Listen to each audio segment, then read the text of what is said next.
Okay, so let's get to fasted cardio. I think we're almost to the end, so we can get your questions. I see a bunch of questions pouring in. So let's get to fasted cardio.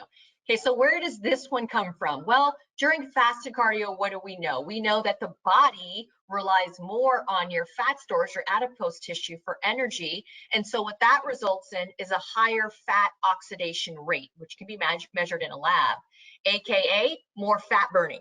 Okay, so there's more fat burning that occurs in fasted cardio, so people will assume that it's better.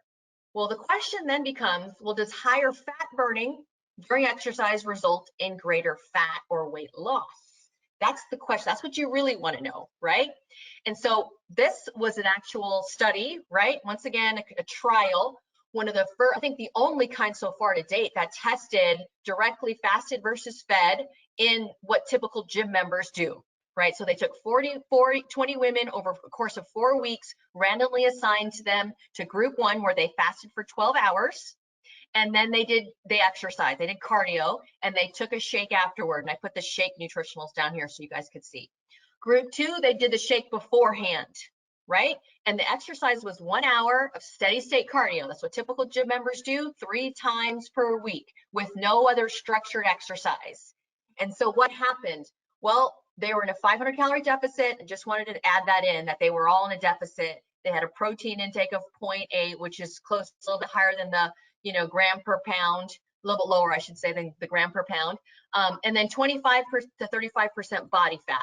So just to show you what they did, the fasted group, there's a little bit of an age difference, just so you know, 21.7, a little bit younger than the fed group.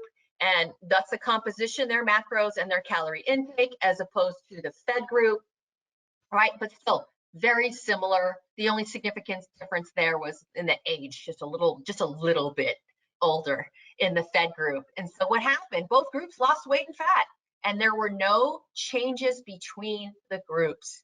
And so what happens was you can burn, you have a higher fat burning rate during cardio, but what that translated to was a lower one throughout the day, and vice versa. So what's the takeaway here, Neal, right? To do what you like? The takeaway is no one cares how many calories you burn in a workout. Okay, that just helps your total calorie burn. And no one cares if it's coming from fat or carbohydrate in the total calorie picture. We care about how many calories you're burning over the period we're measuring. If it's a day, it's a day. If it's a week, it's a week. You're burning more calories. If you're burning more calories than you consume, you're going to lose weight. It doesn't matter. The problem with doing exercise on an empty stomach, yeah, of course you're going to draw fat because you're not glycogen full. And that doesn't take any rocket scientists to figure that out. But it's not what you burnt then, it's what's going to happen the rest of the day. I'd rather burn more total calories in that workout, draw from glycogen, draw from fat, and then my post-workout is going to be better. Everything, I'm going to get a better workout. I'm going to work harder. It's like telling an athlete to get on the field and go through a 3-hour practice and don't eat. You'll burn more fat.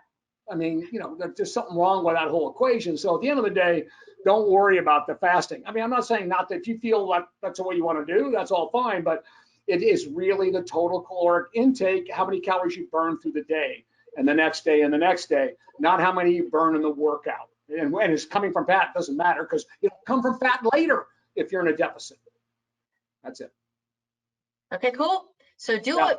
If you hate fasted cardio, you don't have to do fasted cardio. If you love it, then do it, right? Do it.